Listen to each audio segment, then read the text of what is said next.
Every single day, I'm gonna make something great. That's my way. Every single day, I'm gonna make something great. That's my way. That's my way. That's my way. That's my way. That's my way. That's my way. That's my way.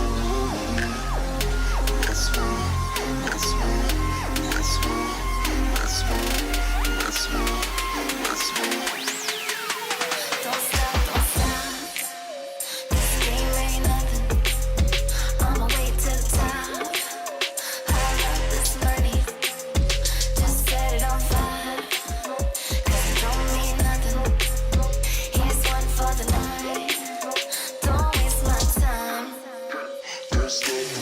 Hey guys, from the Soysauceassassin, welcome to another episode of Cigar Review. And today we're reviewing a cigar from none other than my bro, Midnight Cigar, Eric. Now that he used to be Smoke One If You Have One, now is Midnight Cigar rebranded. And yeah, so this one is the Alec Bradley Cigar Company Fine and Rare HJ10i.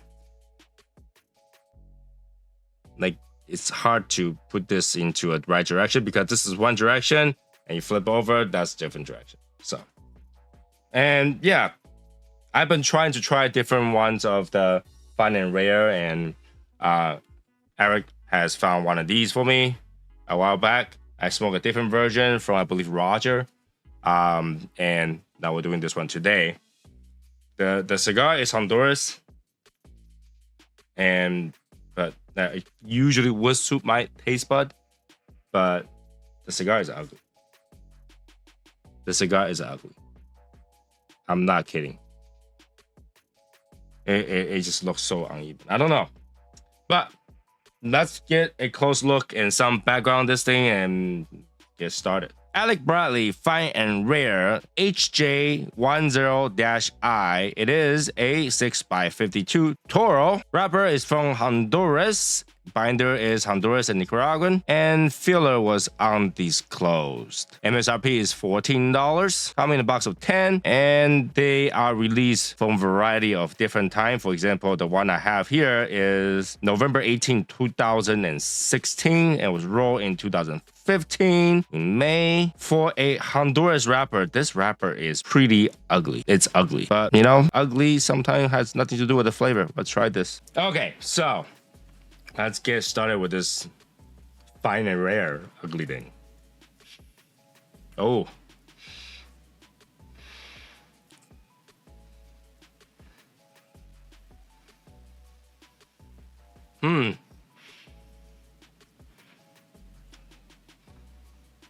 It's leathery.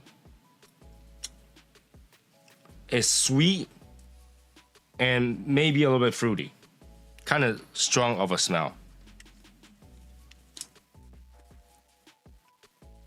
Let's start with just a little bit.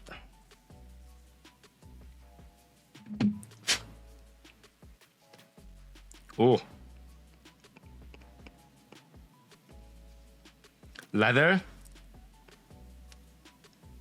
Earthy and citrusy. Leather, earthy, and citrusy. Oh, it's running out of fuel.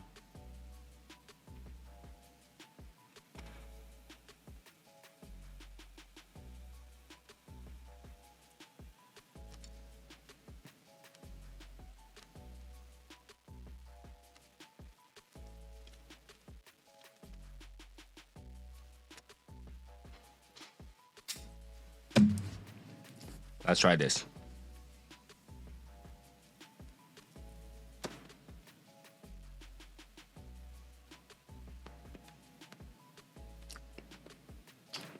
Definitely earthy.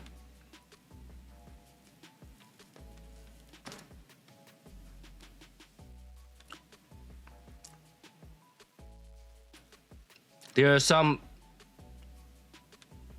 nuttiness, sweet, but cedar, and it still have that citrusiness.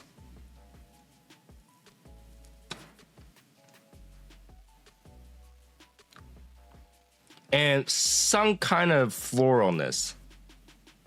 And then we got pepper.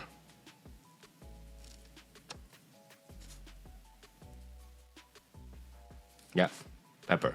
Start to kind of coming up a little bit.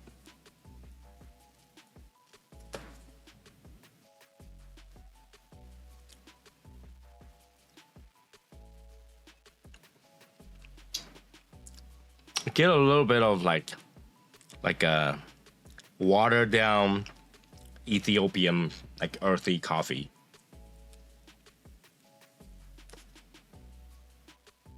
And fruitiness. And this fruity, it's like a not very sweet orange peel, like between like when you peel the orange and you kind of just the surface flesh.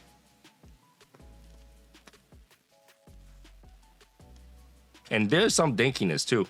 All right. It's very complex. It's got a variety of different flavors. I don't know if they will work with each other at all, because that's kind of like, it's on the earthier tone, you know? I don't know. So let me smoke one third. Be right back. Okay, so we're here at first third. You can see Burns like, what is going on here? What is going on here? Whoever packed this. So flavor, at first it was kind of like, yeah, it's all over the place, not really. But like once I reach where I am, there is a fruity, woodsy sweetness, non-apologetic way. It's just boom, rush to your mouth and your nose, and then ends with a little bit earthiness and nuttiness. It's actually pretty good. But you have to get there. At first, it was like, what's going on? Kind of bland, nothing going on. I thought it was gonna be crap. And all of a sudden, boom. Now every puff, sweet. Very, very sweet. Cedar, fruitiness. And now it's nuttiness.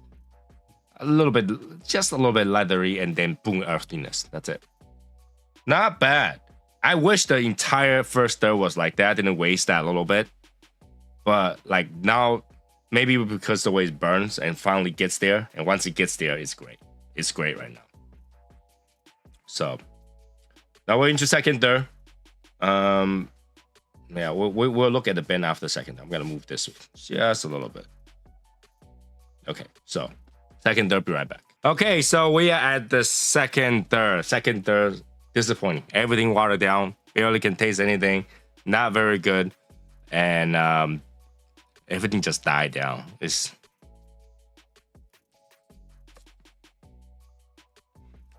still get some cedar, still get some sweetness, but like it's got to a point so watered down that you can't tell what's what. It just tastes cedar and sweetness. That distinction of all the flavor is kind of not there. Not very well there. I don't know what's going on with the cigar. Like the second third usually is the best part. Not really. Not really for the cigar. So let's take a look at the band. It is slightly different than the original release. Like I think the original release color might be different, and there's like stamps on it and it says fine and rare, but this one doesn't have that. This one doesn't have that. It's just that. So this is how I know is that HJ10i, because it's on the side, but everything else is not, like, you know, I don't know how to identify that. I mean, it says third issue 2000 to 2016. So I guess they made a bunch of these things in a different time. Road date 2015, release date 2016. So it's not really like clear how they sort these things, but this band is that. But what I don't like is like, okay, you know he's gonna roll like this, so this is how people's gonna hold it. But when you go down to the end of it, this is upside down now. So the only way to read that is this, right? But now, if you roll it over, the band is upside down. Like, who designed this? What's going on? What is going on? I mean, yeah, if you take it, yeah, if you just hold it straight like this, if the year is correct, then the label's not. So I mean, I think somebody was trying to make it so that it's readable both ways, but then it's kind of like, I don't know, screwed up, something like that. Anyways, last stir. Be right back. Okay, last stir. Just as disappointing, a little bit more flavor. A little bit of spice, but it's like not burning spice, more like cooling spice, and then slowly burns. A little bit of woodsyness, a little bit of, I don't know, like between a citrus and floral kind of thing. And that was it. Not much at all. Like in the end, there's only that small chunk between the first third and second third that was good. The rest of it is watered down and is not very good. Fine and rare. Fine and rare. I realize every time I look at something that specifically says rare or whatever, just kind of boasts by how rare the tobacco is, it usually doesn't come out good. And this is one of those examples. And yeah, this wasn't good. This wasn't good. Construction is not very good as well. Strength is about a medium. Not very strong. Flavor doesn't justify that strength either. Like I said, there's only a small part that was good. And the small part that was good is really, really good. And the rest is just, yeah. And I think it's because there's that small part that was really good. The rest of them just feel even worse. You know, just taste even worse because you had a good part. Unfortunately, that's the way it is. You know, for me, if I'm gonna rate the cigar, 7.5, $7.50 is where I put this at.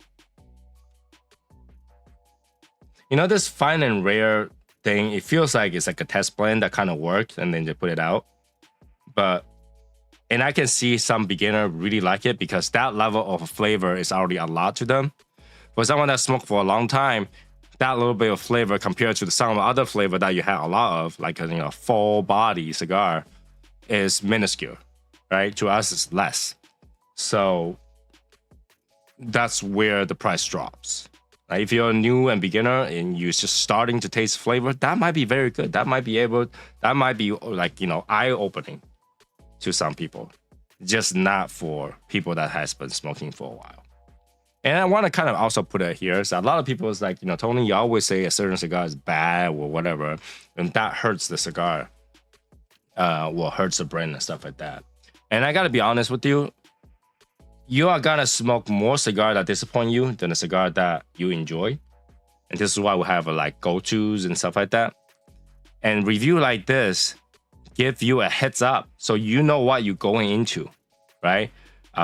Based on other people's opinion. And there's all the other reviewer that's gonna talk about that kind of stuff. It's like, hey, this cigar's good or this cigar's bad.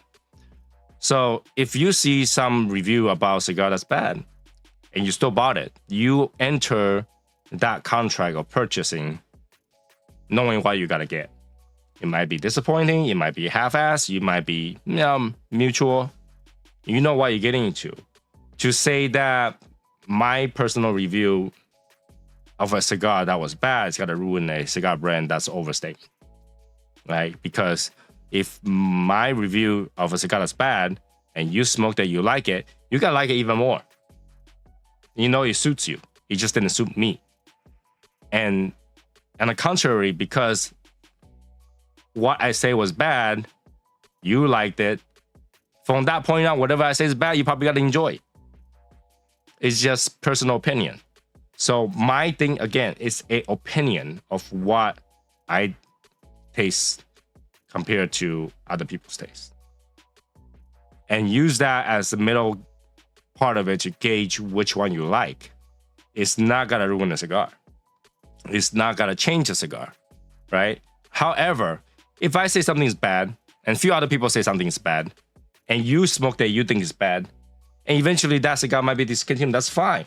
I'd rather have them to focus on some cigar that's good and discontinue some cigar that's pointless and less saturating the market with things that you might not want than saturate the stuff that, they making all these cigars that people don't want, right?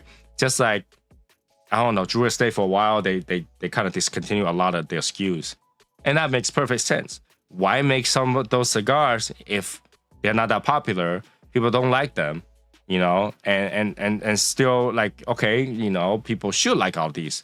I don't want to create an image of somebody of some cigar that are really good, but when they're really not, right? And there's some people says, you know, for example, the Dragon for Davidoff. Some people that says it's amazing, and why do you say it's bad? Well, there's few other people that say it's bad.